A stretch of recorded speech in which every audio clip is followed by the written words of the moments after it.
Nang pumirma na si LeBron James sa 76ers, sila na ang paboritong manalo sa kanilang conference. Pero ayon naman kay Bill Simmons mga idol, wag muna.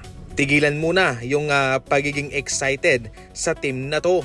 Dahil ang 76ers ngayong 2026 ay mayroong pagkakahalintulad sa 2012 Los Angeles Lakers na stock sa mga star player. Sa larawan, meron tayong Meta World Peace dyan, si Steve Nash, si Kobe, si Dwight at si Pau Gasol. Sa 2012 NBA season, nagtapos po ang Lakers na ito sa ikapitong posisyon sa Western Conference at natalo sa first round laban sa Spurs dahil sila'y winalis. Ayon kay Bill Simmons, mayroong pagkakalintulad itong 76ers ngayon.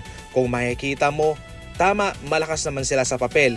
Pero mayroong mga something itong mga manlalaro nila. Una, si LeBron James. So far so good si LeBron James mga idol, 40 years old.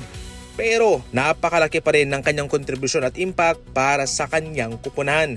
Pero si Embiid, napaka-prone sa injury. Si Jaylen Brown naman, bago lang siya sa Sixers at kaya kinakapapa niya ang kanyang lugar, ang kanyang koneksyon sa kanyang mga teammates. Samantalang si Maxey naman at si VJ Comby, parehong bata, nauhaw din at gutom na humawak ng bola. So far, okay naman. Pero mayroong mga something dito sa kanila mga idol na posibleng makaapekto sa season ito sa kanila. Kung sakaling magiging smooth ang lahat, well, napakalakas po nitong 76ers. Pero ang tinitingnan sa ngayon, kung masaktan lang si Embiid, nako, bababa ang kanilang chance na manalo. Mapahanggang sa ngayon ay hindi pa po nagkakasundo ang kampo ni Peyton Watson at ang kampo ng Denver Nuggets patungkol sa isang kontrata. Ang nagdaang contract nitong si Peyton Watson sa Nuggets ay nasa 11 million. Rookie contract po yan. Pero ang ino-offer sa ngayon ng Nuggets sa kanya ay nasa 70 million sa loob po ng 5 taon. Yan po ay magbibigay sa kanya ng 14 million per year na sahod. So napakalaki ng increase sa kanyang rookie contract. Pero ang kanyang gusto ay sa sahod po siya ng nasa 25 million per year. Magaling si Peyton Watson, nag-average ng 14 points per game, 5 rebounds per game, 1 block per game mga idol, 49% sa field ng shooting at 41% sa 3-point line. Mataas ang kanyang minuto, almost 30 minutes per game. Kaya nagde-demand talaga siya ng malaking payout. Sa Nuggets, crucial to, nais nilang pabalikin.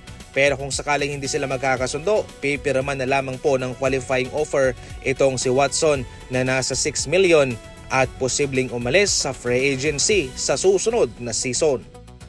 Kinuha naman ng Nuggets si Dave Werger bilang kanilang top assistant coach kay Coach David Adelman. Siya ay nakakatanggap ng mga interest galing sa EuroLeague, sa labas ng bansa, pero mas pinili niyang manatili sa NBA bilang assistant coach sa Nuggets. Mayaman na siya sa experience bilang isang coach mga idol.